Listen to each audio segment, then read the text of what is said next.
We now cross live to Ekiti State, where our colleague Rufai Osini is standing by for an exclusive interview with Governor Kayode Fayemi.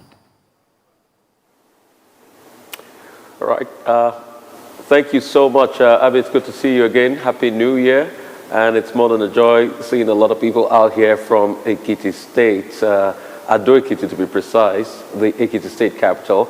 And on the heels of the life and times of Desmond Tutu, we've got somebody here that was right in the trenches with Desmond Tutu, that saw it all, that fought for that Nigerian part of our struggle against the military in this country.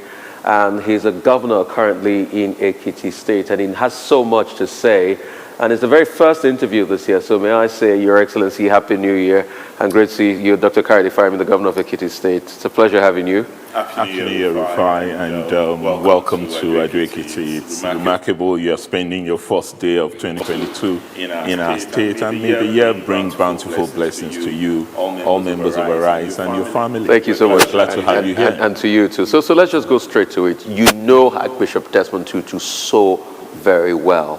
I mean, tell us those experiences. Tell us what he stood for on the African continent for you.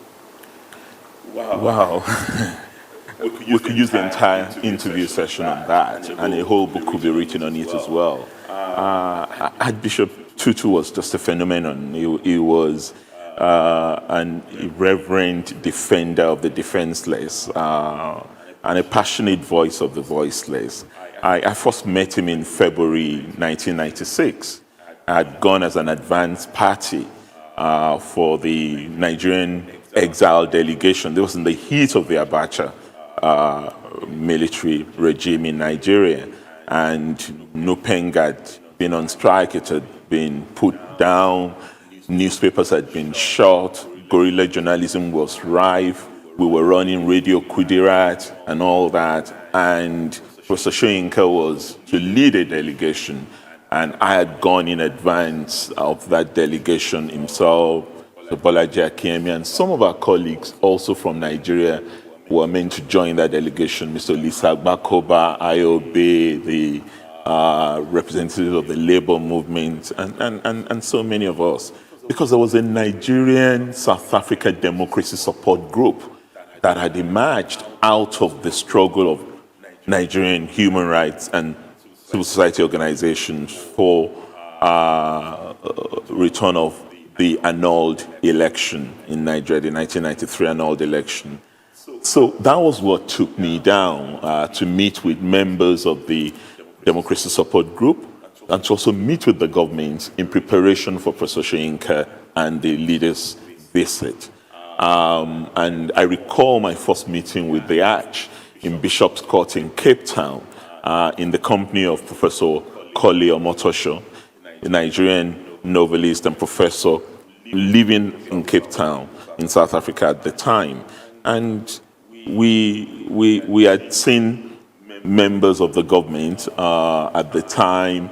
I recall Aziz Pahad was the deputy foreign minister who had met Isop Pahad, his brother as well, in order to get to Deputy President Thabo Mbeki at the time. But there was a reluctance on the part of Deputy President Thabo Mbeki to meet with our group, even though President Mandela had promised to light the fire under the Abacha dictatorship in the wake of the murder of Ken Saro-Wiwa and 9 of his colleagues at the time. So we went to see the Arch to solicit his assistance in ensuring that South Africa lived up to the promise of President Mandela. And he said, but of course, I'm going to do that. What is happening in Nigeria is unconscionable. And there's no way someone like me, who knew the role Nigeria played in order for us to attain our own freedom, would mollycoddle the Nigerian dictatorship. And from then on, he started working with us, promised to talk to the people in government, and also work with the Nigerian South African Democracy Support Group. I met him several times after that. But his most critical contribution to Nigeria, just to go to that, was when we started campaigning for the establishment of a Truth and Reconciliation Commission in Nigeria in the immediate aftermath of the Obasanjo government in 1999. Prior to that, once General Abacha died, we started campaigning for truth-telling, for what we called truth and justice. And my organization at the time, the Center for Democracy and Development, we had embedded with the gracious support of Archbishop Tutu. We had embedded one of our staff, Sonny Oyebula. He works with the UN now. We had embedded him in the South African Truth and Reconciliation Commission. So he was there as a fellow for 6 months and learned the minutiae of everything they were doing, how they were going about it, and wrote a report for us at CDD on the possibility of setting up an equivalent commission in Nigeria. So we sold that to President Obasanjo, and he was very gracious. President Obasanjo could see the point. It was set up. Justice Oputa was made the chairperson. My good friend, Bishop Matthew Kuka, was a member. The former governor of Adamawa State, Bala Ngelari, was a member, and a number of other people were on that truth panel. They had no clue how to go about their work. That was how I came into the picture, and the CDD came in as technical assistant to the Oputo Commission. And the first person I turned to was the Arch, who was very supportive. First sent us a volume, 7 volume of their report. They had just completed the exercise at the time. And also promised to come for a retreat we were planning for the Oputo panel to try and get a sense of their assignment and how they should deliver on that assignment. But in the end, he couldn't make it. He had to send some of his colleagues. I remember Dumisa in Sebeza and Klengiwe in Kize came. They were commissioners at the time at the Truth Commission. But we also had other people from other countries like Chile that had undergone the same process. And Sonny Oyebula, my colleague that I mentioned, was then seconded to the Oputo panel. So he spent the bulk of his time. I believe Bishop Kuka had written about this in Witness to Justice. If you read his book, a lot of what I'm saying. And every time I was in Cape Town, I would drop in to see the Arch and have a cup of coffee. He would ask about Nigeria. It was just amiable, full of humor, very, very principled, but light-hearted. So it would make even the hardiest person feel comfortable. That's a great insight as regards the Archer, as it's been laid to rest today. But we have to move on quickly to many issues because it's the very first day in the new year, and 2022 will bring its own headwinds. They are global headwinds for Nigeria. Interest rates are going to go up in America. The Fed is saying interest rates will go up. We've got COVID-19 pandemic, ravaging economy. There are a lot of headwinds on the international scene. There are elections here and there. There are elections in France this year that might tip the balance. There's a move about right-wing nationalism and some other parts like that. How is all of that going to affect Nigeria? Well, we are, of course, monitoring all these developments. The economy is central to everything that we're about because that is what would give the people a feel-good sense. And there's hope and optimism in the air that 2022 is going to be a lot better than what we experienced in the year that just ended. And clearly, issues around the headwinds in the world would impact Nigeria. It would impact, for example, oil prices. And that's our major commodity that then services our own economy. There are also other local issues that we have to grapple with. Oil subsidy or no oil subsidy in the wake of Budget 2022 and the promise that by mid-2022 we may not have provision for oil subsidy in the current budget that we have. On the pandemic, I just think the pandemic has become an epidemic. It's just a flu now. And I mean, when you see the figures that are being bandied around in Europe, 300,000 infections in a day, there's just no way, unless we want to completely paralyze the world economy, we will keep focusing on the pandemic. Luckily, if one might call it that, the Omicron variant has proven to us that it is not necessarily something we should worry too much about, especially if you're vaccinated. It's no longer the death warrant it used to be with Delta. So we might as well just get on with our life, take vaccinations as we used to take flu jab, and begin to run life as normal. Taking the necessary precautions, of course, but if we continue to allow the pandemic to disrupt travel, to disrupt employment, then the economy is not going to pick up. The prediction is that we would have a GDP growth rate of about 3% average in Nigeria. I hope we do better than that. I hope the result, when it comes out, would be what we saw Q4 2021, that 5% that we grew by in Nigeria. But well, that's another argument that people put in. That's another argument. I agree. But we need to do things that can then ensure that the economy generates the necessary impetus for it to grow, but grow with concrete development, not just grow in isolation. All right, so let's narrow down to African headwinds. There's going to be a lot of headwinds, on the African continent this year.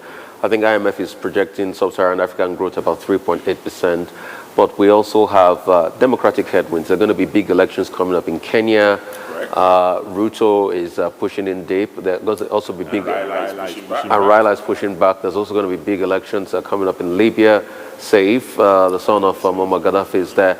I mean, how will all of this headwind culminate, and there are going to be elections, we will still narrow down and talk about the elections coming up in your state, for instance, this year. So the African continent, what role will Nigeria need to play in all of this? Or how will all of this affect Nigeria as it terms inter-African trade, AFCTA and things like that, and, symbiosis? There's a sense in which I think Nigeria is pulling very much below its weight. I mean, there are expectations of Nigeria in all of these African developments that you highlighted. And a lot of the times people want to hear the Nigerian voice and take a cue from that in order to address other things. Mr. President did that when he spoke against third term in Cote d'Ivoire, in Guinea before the coup, and refused to congratulate those who had emerged in their country via third-term elections. And I think this is the kind of role that people want Nigeria to play in Nigeria's in the African democratization process, but also realizing that this democratization itself is a process. It's not an event. And we're always going to have undulating lands, we're going to have valleys, we're going to have potholes, but at least let's ensure that the journey is a linear one, because it's a journey. It's not a destination, but it should be a journey with concrete markers of progress that people can see improvement in their lives. Because if it doesn't make a difference in the lives of the ordinary people, they really don't see much difference between a dictatorship and a democracy, including even the freedom that we all bandy about. That, okay, at least you're free to say whatever you like. If I'm free and I can't eat 3 square meals or live a decent life of worth, I would begin to snigger about the worth of this democracy to me. And I think that's something that we've seen in Africa. If you look at the last 2 decades of democratization in Africa, we're seeing reversals. But we need to work on those reversals in a way that we can witness more of consolidation, even if that consolidation is incremental and not as rapid as many of us would love this to be.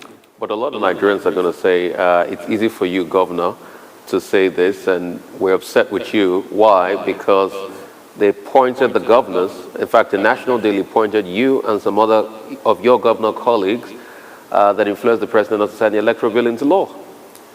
I don't know about influencing the president not to. That's the talk. That's perception, but there's a lot of misperception out there.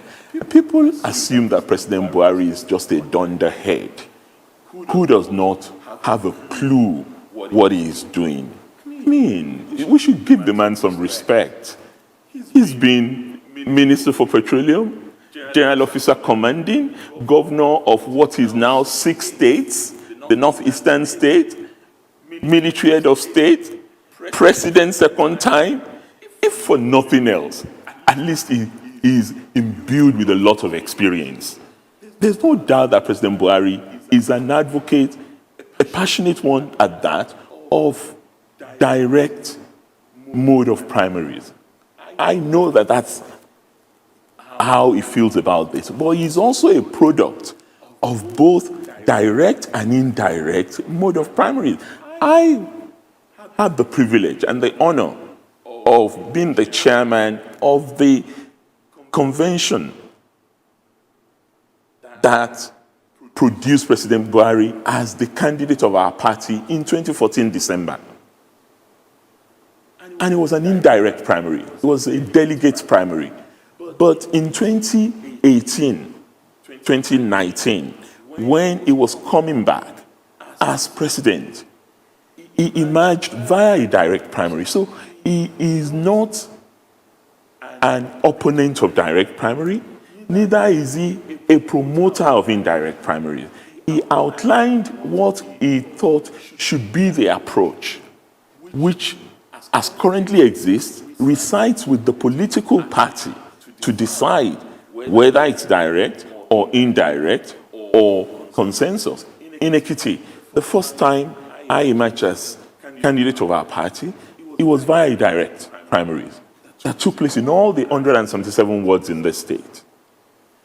The second time when I came, I emerged via an indirect. So we should not assume that automatically direct primaries is a cure-all solution to whatever malfeasance we feel exist about our democratization process. It is obviously more inclusive, theoretically more inclusive. But what we have also seen in Nigeria in the last few years of what we call direct primaries, look at the figures. We've just had an experience in Anambra State, and we saw what happened there. In my own party, we could not even muster the number that we claimed our candidate had in the direct primary. We could not muster a quarter of it in the real election. And the direct primary, so-called, was a primary of our own members, not the entire state, the voters in the state. And then in the real election, we ended up with 40-something thousand. Clearly, there's a mismatch here that we need to address. Okay. But a lot of people are arguing on the flip side of it that the electoral bill wasn't really about direct or indirect primaries. That was the doing of the politicians sneaking that in. That it was about electronic transmission of results and did not object to that. If you read letter to the National Assembly, sir, President Buhari only spoke about direct or indirect, meaning if you were to remove that clause, I wouldn't see any problem with President Buhari signing a revised bill. But this is what the people are saying out there, once bitten, twice shy. We all know how the president went through this prior to the last election. They're afraid he wouldn't sign it. They're afraid that the politicians, the governors for their own interests, the lawmakers for their own interests are fighting at the expense of the people. Debunk this theory of governors being the ones that influence the president. The president has a mind of his own. Governors may have their views, just as National Assembly members had their views about it. I think what is important is President Buhari's commitment to a democratization process. And one thing he keeps saying when you go to him, or even publicly, is that he would like to leave a legacy of an improved electoral system in Nigeria. So don't let's second guess him. If the National Assembly do the right thing by addressing the issue he has raised in his response and his refusal to assent to that bill, I have every... You think he'll sign it? I believe he will sign it. Believe in a sign? But they should do it quickly so that there's no time lag in that process. Recently, civil society raised about many other points as regards that bill, cross-referencing and some other errors, and the National Assembly should incorporate that before they finally send it to him. I think it's a great idea. If these are issues of typographical errors, issues of wrong cross-referencing, I wouldn't see a problem if the National Assembly is genuine about the process in acknowledging what the civil society has said. Besides, civil society has been working with them. Groups like PLAC, groups like Sami Todo's organization, Yaga Africa, and my own old organization, CDD, they've been working actively with them. So these are people who want to positively influence what is coming out of the National Assembly, and I think they should take heed. Okay. So let's talk about your political party, the APC. What's going on? You know, you've been through a transition phase. There's Maimala Buni that will be leaving in the new year. What's happening as regards to your political party? A lot of people say these are the fractures in your party. A lot of people say your party is fractious. Not me saying this. A lot of people are saying this out there. What's it? Rufai, any thriving, living organization must have contentions. There's nothing wrong in people having contentions. And if you look at political parties all over the world, you will see people that are called the wets in the Tory party and the dry or a wing of the Tory party. You see people that will be referred to in the Labour Party as New Labour and others as Conservative Labour and the Socialist Labour. These are tendencies. They are not fractions. And if you are a political party without tendencies, you are a dead organization. I don't see any problem with people holding views that are contrary either to the mainstream view in the party or that represents a body of opinion about how they feel about how things should be run in the party. And there's a lot of that in APC.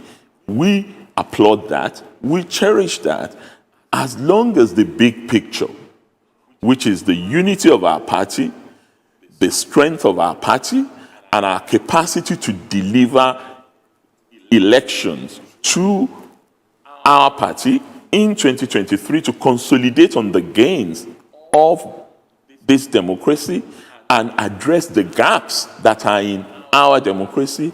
There shouldn't be a problem with that. And we have a convention coming up very soon to put in place an elected executive of the party. Where will the consensus tilt towards in the convention? I have no idea. I mean, I've been seeing billboards of people who want to be chairman of... Who are you going to be supporting? Who am I going to be supporting? Yeah, the chairman of the party. To that conclusion yet, because I don't know whether we even have a full panoply of all the people running yet. We need to wait and see who would come out and what the platform is. What platform are they running on? What difference do they want to make in the party? How do they want to help APC regain lost grounds and consolidate on our, if you like, popularity?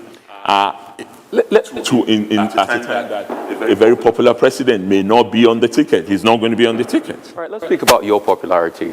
Recently, the Minister of Information brought out sort of like a scorecard in the last year of what you've achieved. And a lot of people said that's not robust enough, that nothing has been done. You know, he talked about some successes, PIA and the likes. But what a lot of Nigerians are saying is that we've got over 15% inflation rate in the country. That's double the CBN target. We've got massive poverty. People can't get a job. Unemployment number 33%, 33.3%. That's at the last count. We've not had new numbers out. So a lot of people are saying what your party popularly promised people in 2015 called change is not changing their lives.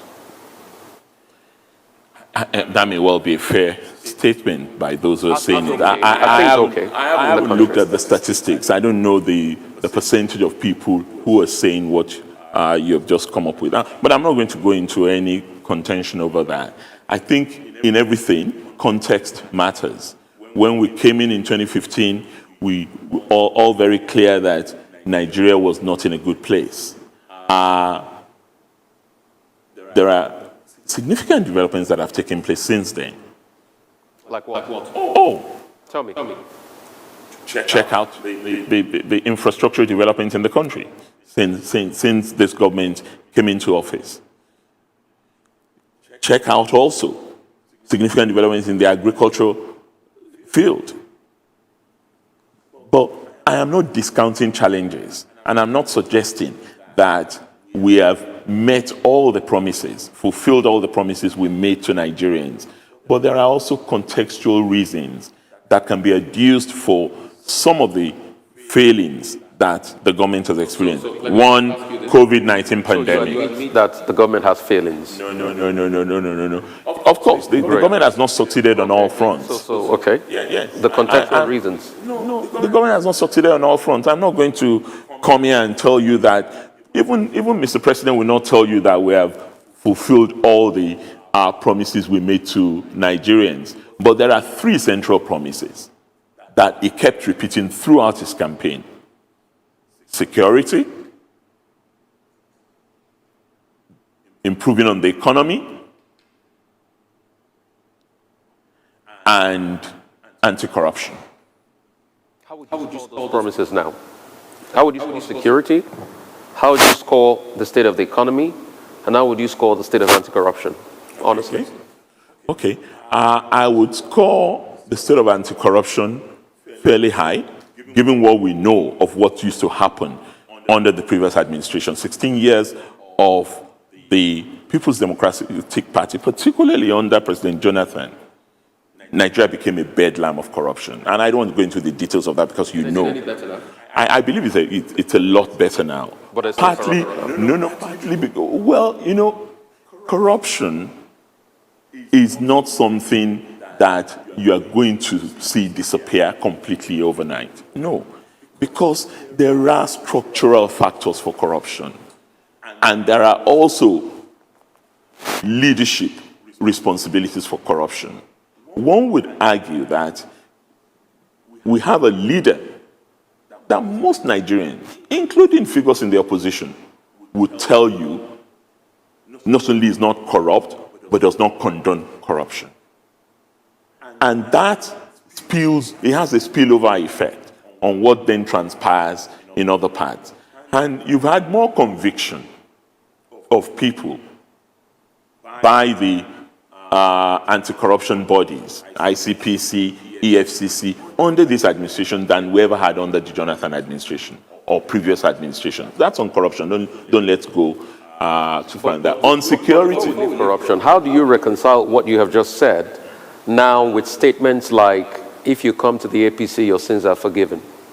I don't know who told you that. It was attributed to the former chairman of your party, Adams Oshomole. Well, I'm not so sure Adam said that because I could not see any reference where he said that. But then, what does the evidence tell you?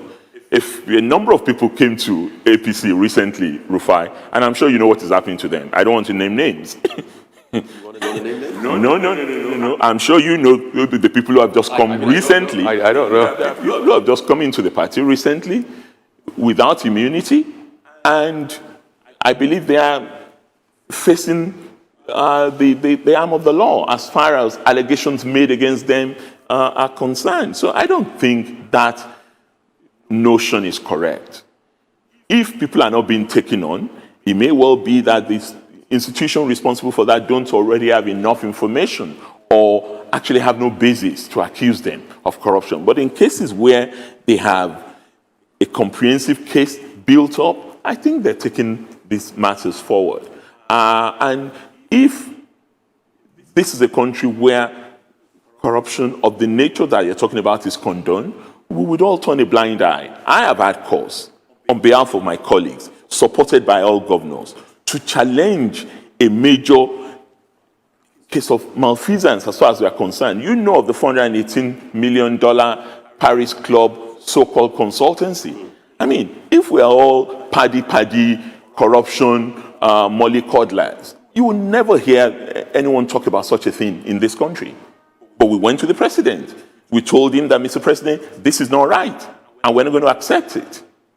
It's only under a Buhari administration that you can have such a thing. So how far is that now? It's in court. Okay. And that's what we asked for, that the court should intervene before you start paying people who we do not believe deserve what you want to pay them via promissory notes. So they've not been paid, and that's, at least so far, a realization of where we stand on these issues. On security, we haven't done as well as we really should have done. Nigerians believed us. Nigerians really wanted us to make a significant difference. And if you look at the particular case of the Northeast insurgency, which was the big issue during our election, I think we've made some significant progress. From about 27 local governments that were under control, or at least not under the government control, don't let me say control of the insurgents, it's significantly improved. IDPs are being shut down. People are returning to their homes in Borno State as we speak. Adamawa is relatively safe in the 3 local governments that Boko Haram used to operate. And Yobe is also relatively safe and much better than what they used to experience. However, the relative success in the Northeast has led to the exit of the elements into other parts of the country. That's an area where I don't think we've done enough, because the proliferation of banditry is not unconnected with the exit of BH insurgents from the Northeast, and then they are spread to other parts of the country. We need to nip that in the bud. We need to cut the oxygen of funding that is coming from external sources, and we need to provide our military officers with additional equipment and additional incentives, and recruit more men to address this, because the men who should be in the region to put a final stop to this, they are all over our states. Virtually every single one of the 36 states has a military presence in internal security, because the police cannot handle this issue, because they're not many. That's a narrative you've put forward. But there's another narrative, and just hear this. 100 farmers killed in Zabamari. The first reaction was, oh, the farmers didn't contact security officials before they went to the farm. Villagers now pay levies to bandits. The governor of Niger coming out to say that large swaths of land in Niger has been taken over by insurgents, that some of them are even approaching Abuja. Prior to this time, we're not talking about insecurity in the Southeast, but now there's insecurity in the Southeast. There are killings. I mean, I saw some pictures out of Imo that only reminded me of the days of Otokoto. Cannibalism has started. In this same last year, there's been uprising in the Southwest, calls for secession. You know, there's an emergence of Sunday Igboho and the likes. All of this, when you look at it, these were things we didn't hear prior to this time. So would you say, with all of this that is going on, that a lot has been done to tackle the problem of insecurity? Well, I can see that alternative view that you have presented, and I think people are reacting to local circumstances. You can't blame them for that. If they're witnessing more insecurity in their region, they're going to say that the government is not doing enough. But you also need to know that some of the things that we say are happening now are the cumulative effect of a built-up. And sometimes the way insecurity operates is that what is not possible under authoritarian military regimes become easily possible under a democratic space, because people are taking advantage of that space to express themselves. Secessionist agitations, for example, which you would not do under a repressive government, because you would be doing it underground rather than on the surface, challenging the authority of the state. So there is clearly that. And it gives a very strong feeling of disillusionment. No one can deny that. I am from the Southwest. I knew what led us to setting up Amotekun in the Southwest. It was agitation of our citizens in the Southwest, and they were the ones who elected us. It's not an attempt to undermine the authority of the federal security system. We just want to provide a complementary support to what they are doing, because they're already overstretched. They're overwhelmed by dealing with all these issues. And if you have a local, if you like, civilian JTF, Amotekun, Ebubiago, and you incorporate them into the security system, because they're local, they know the terrain better than any external force that you are injecting into that area, they're most likely going to be much more impactful in what they do with the assistance they provide to the mainstream security institution. And that's why we've been arguing that we need to have in Nigeria, beyond politics, beyond whether it's APC government or PDP government, we need to have multi-level policing that does not just depend on federal policing as a cure-all solution to all security problems that we have. This is a position that the Governors Forum has embraced, and that we have taken to the National Economic Council and taken to the National Police Council. And we hope at some point, when the National Assembly completes the constitutional re-engineering process that they are on about, this is something that would feature strongly in it. Because taking that on in and of itself would help us deal with this. We now, whether people believe it or not, we are the funders of the police. Who do you mean we? The states. So how do you fund the We police? fund the police. We buy vehicles for the police. We support them in their equipment. We buy APCs.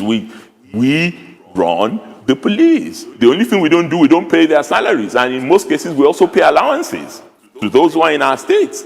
But they're few and far between. I have less than 3,000 policemen in Ekiti State. Less than 3,000 policemen in Ekiti State. How do you fund the police, but if they want to get the final instruction, it comes from the IG? How does that happen? Because they're a federal police. But you fund them. Well, I fund the ones that are in my state. So are you saying I support them. that the government isn't funding the police enough? Well, I'm not saying that. I'm not going to go into that debate. But I know that whatever it is that they make available to them at divisional police level, at the state command, it's hardly adequate for them to even fuel their vehicles. So we fuel the vehicles, we procure the vehicles, we buy equipment for them, we pay allowances to those who are in our state, and this is in every state. I'm not talking about Ekiti alone. I talk to my colleagues. So it is the extent to which you have built a positive rapport with your commissioner that would determine whether he carries every request to Abuja. What they will tell you is that, oh, you know, if police is under the jackboot of the governor is going to use it to oppress opposition. And we've seen that argument come up lately with what happened in the church in Imo State. But without necessarily dismissing that, that's the federal police. That is not a state police. So that could happen with any police is what I'm saying. You can use police excessively outside of the ambit of the provision of the law, whether it is state or federal. What you need to do is the mechanism that is put in place to ensure that there is reprimand and accountability for any police officer who is caught up in such misuse of its powers. I think that's what we need to do. And that's why we've argued at the Governors Forum that there is something called the National Police Council in the Constitution of Nigeria, in which all governors are members. Mr. President is the chairman, the vice president is there, the police IG is there. Why don't we use the National Police Council the way the National Judicial Council is used for promotion, for disciplinary matters, and it superintends over all judicial officers, be they federal or state. Why can't we utilize the National Police Council, whose only role now, to the best of my knowledge, and I stand to be contradicted by this, only role now is approval of the appointment of the Inspector General of Police, which happens once in maybe 2 or 3 years. We've argued consistently that National Police Council needs to meet more regularly. So what you're saying invariably is concerning security, because we'll still have to dwell on security a bit, that funding is grossly inadequate. It is inadequate. But I can't wrap my mind around, and I can't juxtapose that with security taking the largest chunk of the budget consistently. What is the largest chunk of the budget? Over 2 trillion. How much is 2 trillion, Rufai? Couple of millions of dollars. How much is a Tucano jet? It's not every year we'll buy a Tucano jet. No, I'm just saying. Just saying. How much is a Tucano jet? The range of 60, 70 million. Okay. Security is expensive. We have in Nigeria today, for a population of 210 million people, we have 350,000 policemen. For a population of 80 million or 100 million, Egypt has 1 million policemen. Boots on ground must be addressed. But you agree with the likes of Amotekun. And that's why we call for restructuring, which the APC campaigned for when they were about to come in, but they have not delivered to the people. Well, don't say we have not delivered to the people. Restructuring? We have delivered on account of our party. We have delivered. We set up a committee in APC chaired by Nasir El-Rufai, my colleague in Kaduna State. That committee produced a report, a robust report. I was part of the team that went to discuss the report of this committee with the principal officers in the National Assembly. About 12 of us governors from APC went with the report, submitted the report to them. These are the things we hope, Mr. President of the Senate and Mr. Speaker, you will pass this on to the chairperson of the Constitution Review Committee, who is your deputy. Do you expect the president to override the responsibilities of the National Assembly? We've done our part as a party. We've submitted a memorandum. So you're putting to the National Assembly now. It is your campaign promise. It was a campaign promise. But Mr. President cannot declare this by fiat. If he did, you would accuse him of being a military dictator. But he pushed for it. A lot of people say pushed for it. He's not opposed to it. We've submitted it. Just as others have submitted other memoranda to the National Assembly. Our brother, the Deputy Senate President, and the Deputy Speaker in the House of Representatives are the two chairpersons. Please appeal to them. You, the media, talk to them. We will keep talking to them. What you're saying, because we're talking about security, is that it is the National Assembly that is holding down restructuring of Nigeria. No. I am saying that the aspects of our work that has attended to this issue, in accordance with the manifesto of our party, we've done our duty as a political party. We have delivered. But a lot of people are saying that the challenge is, for the National Assembly, I'm also not blaming our members. For constitutional reform, you need 2/3. You don't just need simple majority. But a lot of people are saying if you have the political will, you can get it done. That the body language is you don't want to get it done. You don't want to get restructuring done.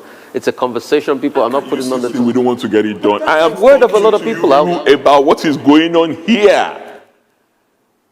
And I'm also telling you the position of governors. I chair the Governors Forum. Okay. So if you say that now, you've been able to establish that security is expensive, we can't spend enough on it, The 2 trillion of the budget we're spending on security this year is grossly inadequate. Are you then saying, and let me use this as a segue into the conversation on the economy, are you then saying we should borrow more? Is that what you're saying? So how do you fix the problem? I am not saying we should borrow more. Yes. I'm saying we need to look at our priorities. Unfortunately, because we have a challenge with security, whatever else the Buhari administration is doing so well is being swept under the carpet, because all that ordinary Nigerians want to hear is safety and security and sleeping with their 2 eyes closed. I have had cause to go around. I've been to Jangebe when the girls were abducted. I've been to Niger to see my colleague. I was just in Sokoto the other day after 23 people were slaughtered. I'm tired of these visits of solidarity. What people want us to do is to focus. If it means security will take 50% of our national budget in order to stem the tide of insecurity, countries have done this in the past. We should do this, but not just security as military security. I am talking about human security, because it's no use being tough on the immediate. We need to be tough on the causes of the immediate as well. Why do we have kids that are susceptible to manipulation by those who are preaching fundamentalist precepts of religion? Because they're not educated, because they're out of school, because there's poverty. So we need to address the causes of insecurity in addition to addressing current experiences of insecurity, but we need to take them step by step. We need to first stem the tide, halt it, and then move on to addressing the broader questions of insecurity. So you think if we spend more money, we'll be able to fight it better? We'll be able to get some leeway and leverage? It's not just a money issue. Money is a critical point to address. I'm also talking about a structural problem. You cannot have an over-centralized security system that is not responsive to the citizens at the local level. I'm also talking about that. That's not money. Okay. That is structure of the security architecture itself. But I'm also saying that don't concentrate on just the boots on the ground. Look at security holistically. Food security, shelter security, human rights of the people, citizen security, not just regime security, because that's what we used to have. We dress up security as the security of the president, the security of the governor, not the security of the citizens. And yet what gives the governor most enduring peace is if the people on the street feel a lot more happy with themselves. And that's a longer term agenda. It's an agenda that is contained in the National Development Plan that has just been unveiled in the country. But there are a whole range of things that would happen. If we guarantee security, investment would rise. Public-private partnerships would increase. Government would spend less. There are things that government had no business spending money on, including infrastructure that we talk about. There are those who will put their money into it and reap benefits. So let's come to the economy. Economic security. A lot of people will say we fared woefully in that. Higher unemployment numbers, higher inflation, the wage system remains the same, the state of our currency. What do you say to all of this? I mean, I don't want to go back to that back and forth, Governor, on we're on $1 to $1 and all of that campaign, but we don't want to talk about that, all right? So what would you say as regards the state of play of the economy? Would you say the administration you are part of has done well for the economy of this country? I would say we can do a lot better. So you've not done well? No, I didn't say that. I would say that circumstances have also intervened in our capacity to deliver a lot more. And I'll give you an example. There are things that I have had support for here, which COVID-19 had not allowed to happen. For example, I've had a memorandum of understanding with the United Nations Office of Asian Studies to join us, set up 50,000 housing estates here. The team could not even come because they wouldn't be allowed to visit Nigeria, according to UN strictures. And I'm sure there are many projects like that all over the country. In Kaduna, in Lagos, by the federal government, that have been affected. And when you look at the world economy, we're actually doing, as bad as things may appear, we're doing a lot better. I mean, take South Africa. What has happened to the South African economy? Also in Africa. Take even UK. Economies have been battered all over the world by this pandemic. And plans have been thrown overboard. But a lot of people argue that even before COVID, the economy wasn't doing well. But the economy was doing quite better than this. We've come out of 2 recessions. So why did we go into recession in the first place? Well, a combination of factors. We're a monoproduct economy. That product tanked when this government came in. But that was part of the campaign agenda to diversify and to make the economy better. And the economy is diversified. Now, how so? the economy is diversified. When you look at the GDP formulation, you see that how much does oil contribute to the GDP now? It still contributes the largest. It contributes the largest revenue. Exactly. Yeah.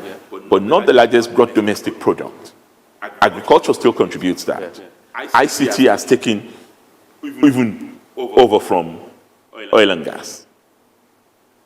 And the economy is being diversified. Revenue is what we need to diversify and generate more from non-oil products. And I believe that task is on. But a lot of people say you're doing it by taxing on already poor people. Taxing on already poor people in a country where tax to GDP is 6%, when averagely it is 15%. But that's the word on the street. They're like, oh, the new year, the minister says there are going to be more taxations and things like that. People need to collect more taxation. Taxation on luxury products. Taxation on informal. On digital, for instance, that a lot of people say, okay, that's what keeps people moving in the economy. People will still move in the economy. I don't think that, if properly utilized, I don't think people have problems paying more. Naturally, nobody wants to pay more tax. But if you see a direct correlation between what you're paying and transformation in society, a lot more people will be. In a direct correlation between what they pay in taxes and transformation, where there's corruption everywhere? Because, I don't know about corruption everywhere. Rufai, we've had this conversation about corruption earlier. So don't trick me into your corruption everywhere story. I don't see the corruption here. I mean, you just said corruption for 18 million, to be paid to some people that did some job, that signed letters, Paris Club returns, and you say you fought that in court. So that's corruption. We're fighting it. Well, I'm not even calling that corruption. We're fighting it in court. I wouldn't even call it that. But don't let's have a banter. Let's go back to your substantive point. We are in a country where there is a deficit of trust. We need to work on that. As leaders, we need to imbue people with a lot more confidence in our ability to deliver whatever promises we've made to them. And we need to also demonstrate to them that whatever we raise from their toil and sweat, we would judiciously utilize in providing services to the citizenry. And that way, people would know that in countries where they pay 40% of their income, in Sweden, in Norway, they see direct correlation. And they don't mind putting that back into their economy. we have a duty, we have a responsibility as leaders to do what is necessary. But we also have to insist to the citizens that there's no free lunch. I was talking to my town's union leaders just over this holiday period, Rufai. I invited them to my normal Christmas party. And I was saying to town's unions leaders that what has happened to us? Growing up in this Ekiti, my parents, the generation, they were the ones who set up community grammar schools through their own sweat, through their own contributions in the communities. Now, people want governments to build schools, to provide free education, to provide payment of WAEC, NECO, JAMB. These are things, and we're partly also responsible because we offered those promises that we would do those in order to increase enrollment in schools, in order to ensure that opportunities and access are provided for our younger ones. But what that has resulted in is total abdication of parental responsibility in our society. And we need to bridge the gap. Yes, government must do its part, but the citizens must also do theirs in order to hold our feet to fire. Okay. Government must do theirs. The citizens must do theirs. A lot of the citizens are saying this. They're saying, how do you want us to do ours in a country where the government itemizes some certain amount for the humanitarian ministry to be able to help the people, but the effect is not far-reaching? So despite a cash transfer scheme, the effect isn't far-reaching on the people. In this latest budget, 888 billion is going to be going to the cash transfer scheme, but yet you still have pervasive poverty. How many people are on the social register being serviced by that cash transfer scheme? 2 million. So is that 2 million, the social register that is being put together by all of us. One of the things we've said about that is that this is not a matter for the Federal Ministry of Humanitarian Affairs alone. It's part of the top-down challenge we face. So is that, can I ask you this honestly, is that effective spending that you are putting 800 billion to service 2 million people? That's what I'm saying. Is that effective spending? Is that judicious use of resource? I'm actually agreeing with you that there's no way you can feel the impact of that money. 5,000 naira calculated over that period monthly will probably come to the figure that you have put out there. And it's not impactful. It is impactful to the beneficiaries. 5,000 may not mean a lot to you and I, but I run a social security scheme here for the elderly, and we pay 5,000. And people are deeply appreciative because they don't have it. But to you and I, 5,000 is what you use to recharge your phone, maybe on a daily basis, I don't know. You probably even spend more than that. But in these rural communities, that's a lot of money. So you may think it's not impactful. It is impactful to the beneficiaries, but the volume is not critical enough. And that's where I agree with you that we need to devise other means of impacting the lives of our people. Are there things that 880 billion can do in those communities? Maybe provide water to a larger number of people that then saves them from opportunistic diseases in which our under fives lose their lives needlessly. So wasn't this thought about first before it was executed? We are also doing stuff in those areas. Okay. The Ministry of Water Resources is doing a lot in those areas. It's not an either-or. Okay. This is just to help cushion the effect on the most vulnerable segment of the population. This money is not supposed to go to you and I. It's supposed to go to the poorest of the poor, to defend the defenseless, those who are down and out within their communities. And this money is being distributed. I can confirm. The mode of distribution may be problematic, and even states have complained about that. But to suggest that it's not getting down is not necessarily correct. The impact, yes, I agree with you. The impact is infinitesimal. It needs to derive more bang for the bucks we're spending on such activities, and we need to be more creative about our social security investment schemes. Still on the economy, can you justify the debt in Nigeria for me? You know, from about 10 trillion thereabouts, going to about 41, 42 trillion now. The zeitgeist of the conversation is, oh, it's been spent for infrastructure. But a lot of people are saying people are still poor where they should be catered for socially. So can you justify the high debt number? Can you sort of like do a cost-benefit ratio analysis for me? Well, you know, you can never quantify the impact of infrastructure. As a matter of fact, it is a trigger for economic development in most countries. However, we're always going to find ourselves in this invidious debate about borrowing is too high. If government just sits down and pays salaries, Rufai, the same citizenry will come out and say the government is doing nothing. All they're doing is paying salaries to just a few people, less than 2% of the population, gulping 80% of the revenue of the country. So we're in a choiceless situation. But leadership is not about making excuses. The president has made a choice.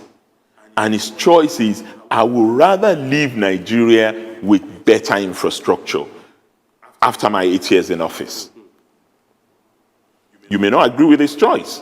You may want him to just sit on his back, pay salaries, run operational costs in government, and then move on after 8 years. Without River Niger Bridge, without Lagos-Ibadan Road, without... Even at this, when people talk about this, what are they talking about? Rufai, the budget of the Federal Ministry of Works is $1 billion, 460 billion naira. What's that? The infrastructure stimulus plan by President Biden. I mean, I'm not comparing us to America. You know what it is that has just been passed. So I believe that it's not an either-or.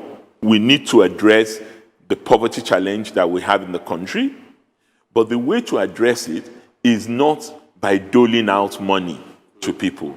Is by creating an enabling environment. Nigerians are doing well in certain areas where they don't have government strictures. Look at what we're doing in the creative industry. Look at what our young ones are doing in entertainment. Look at the number of unicorns that have emerged in IT without government support. So why don't we do something in providing the necessary enabling environment for young Nigerians? They're the future. In fact, they're the present. A lot of people say government is not providing multiple taxation with a lot of problem with... Those are issues we must address. Those are issues we must address because these guys are flying and they're flying beyond Nigeria. They're the go-to people in other parts of the world. To pull them down, to clip their wings. We must do everything to resist that. Even those of us in government must do everything to resist that.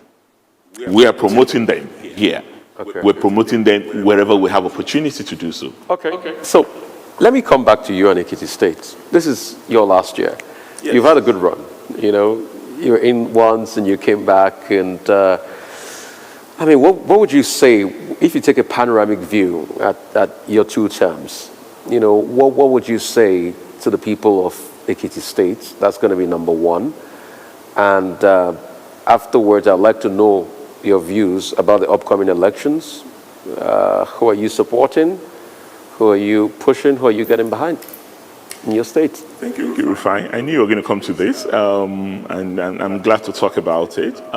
First, I would thank Ekiti people for the extraordinary opportunity that have been given to serve them and be in charge of the state. It's an incredible state, great people, sometimes very difficult and tough to please, but generally fair in the way they respond to governance challenges. And I would say that they've given me the opportunity, one, to improve on the quality of education, to improve on access. I was looking at the numbers.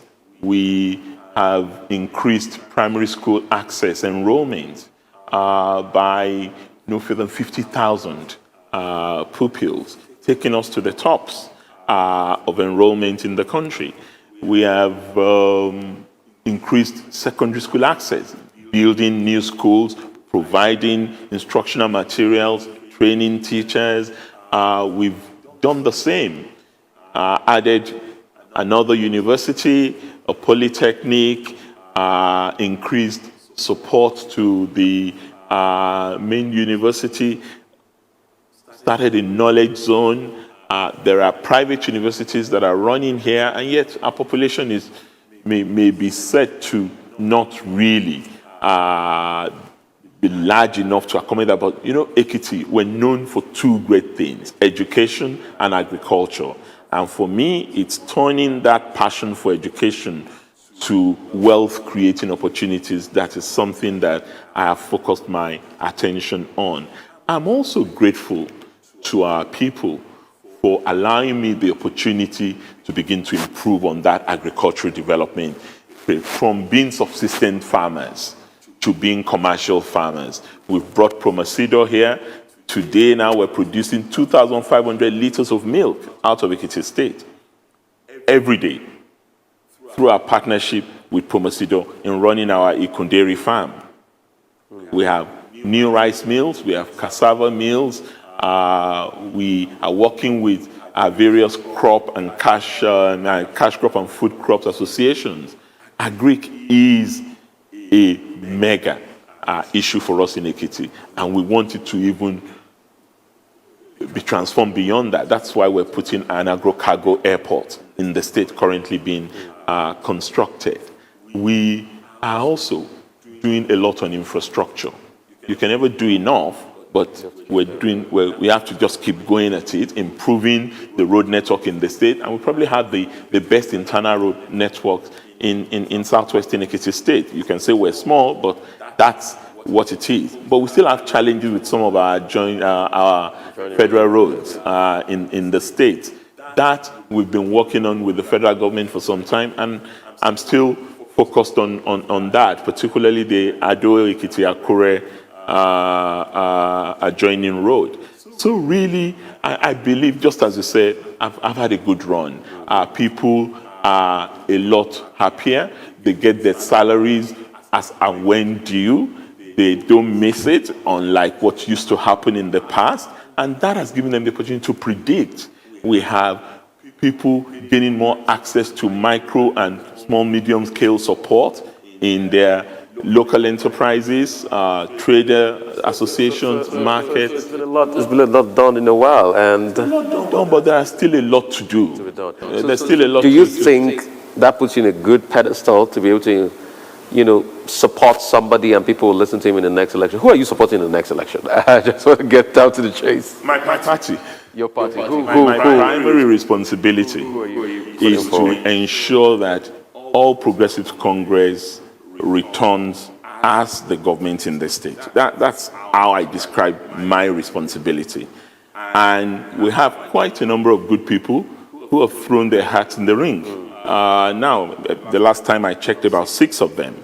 To the best of my knowledge, they come with different qualities and experiences. And I don't think there's any of them that would not do well if given the opportunity to run the state. So let's move nationally. After Ekiti State, there has to be something next. As a politician, you've been former minister, you've been governor. You're running for president, right? I don't think I've said that. No, I mean, you're running for president. Why do you think I'm running for president? Yes, sir. I'm just asking you frontally. Okay. Well, I haven't come to that decision. Why? Why? Because it's a peak season. Well, it's 2022, but there are a range of factors to put in place. The first is finishing well here. Finishing well here would put me on a pedestal for that kind of interest that you have described. But there's no doubt that it's not about running or not running for president that Nigeria requires at this point in time. Yes, I know there's a lot of people who believe that, look, let's just move on. This government is done. It's what happens in 2023 that should concern us. I give them their right to such a view. But what is important, we're at a critical juncture where I don't want to say at the precipice, but we're at a time where what we need is to move beyond politics, to move above partisanship. In all of that, you need a leader to be able to steer the ship. Yes, a leader would emerge. Would you like to put yourself forward? Do you think you have the capacity to do it? If you're talking capacity and competence, there's no question about that. I mean, I've been governor twice. I've been a federal minister. I am an international scholar. I have a sense that, yes, given the opportunity, I can do that. But that's not where we are right now. I think we need a collective position to save and rescue our country from all the secessionist agitation, all these resentments in and around the country. We need to come together and help President Buhari finish well. That is the task of the moment, not who gets to be president. In due course, that would happen. But for now, I'm going to be part of that process because I'm chairman of the Nigerian Governors Forum. You're going to run primaries. Presidential primaries. I have not said that, Rufai. I will cross that bridge when I get there. We're not at the stage of deciding who runs at the primary or not. We're at the stage of deciding our convention and electing officers of our party. I'm asking you this frontally. A lot of Nigerians want to know because a lot of Nigerians consider President Buhari this year as lame duck president. And that's the zeitgeist everywhere. You know, once you get into your penultimate, there is a lame duck. He'll just oversee this year. Nothing much can be done. Then elections, voila, comes in and around 2023.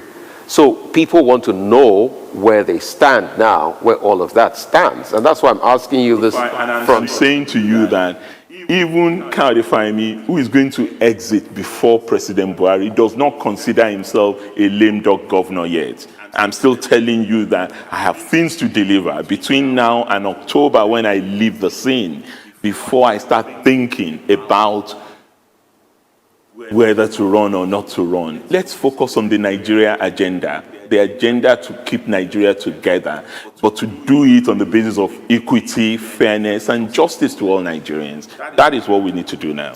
So since you've not given them a word they're going to run, there are a lot of people that have been pushed forward.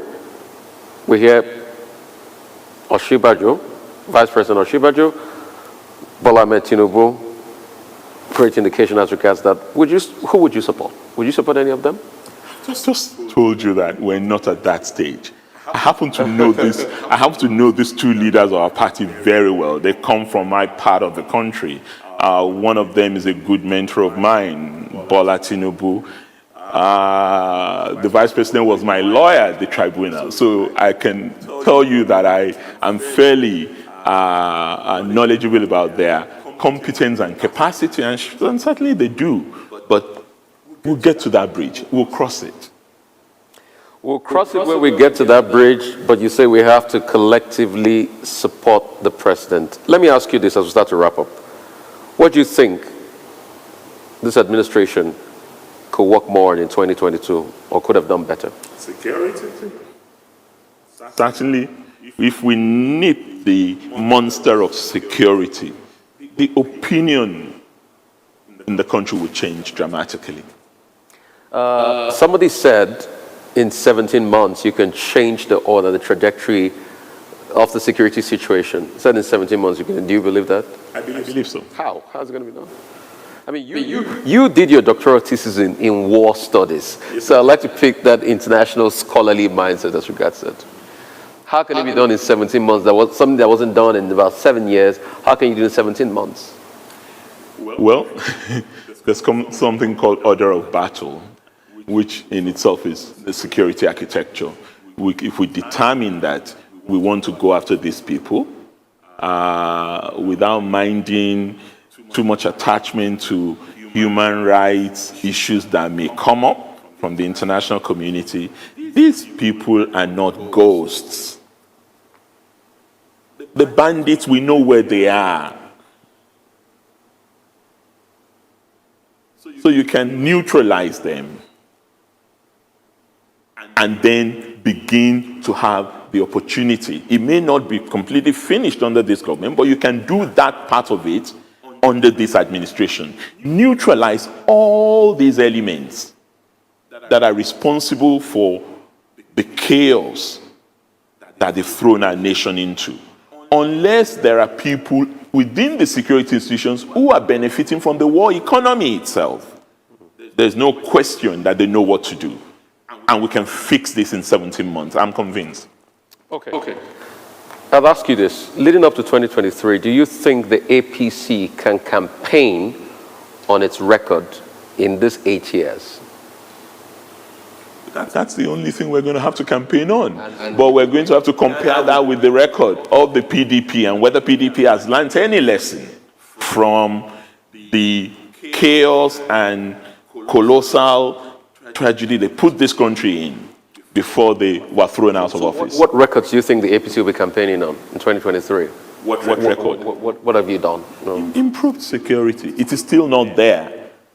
But go and ask Governor Zulum what he's experiencing now and compare it to what my brother Kashim Shettima experienced when he was governor.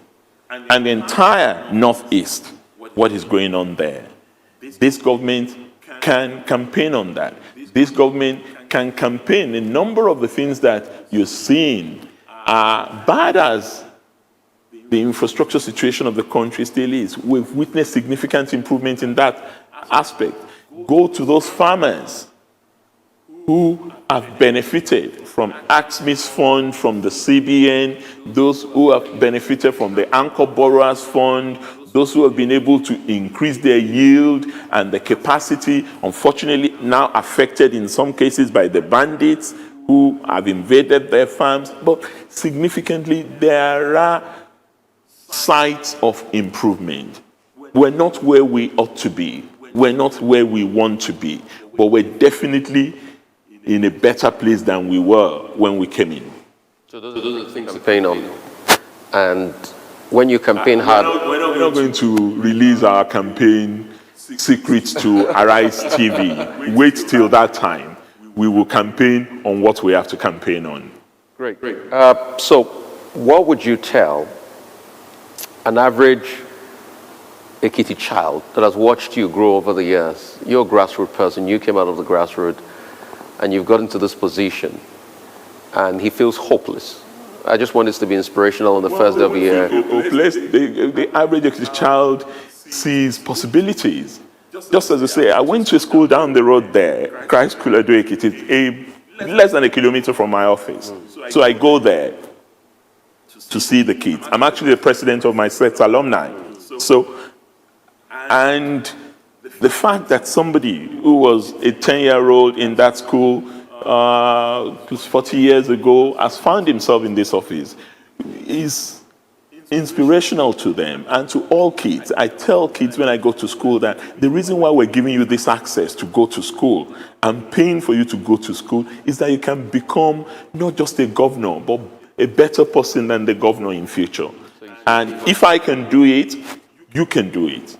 Thank you so much, Your Excellency. Really appreciate you. It's been nice spending my New Year Day with you.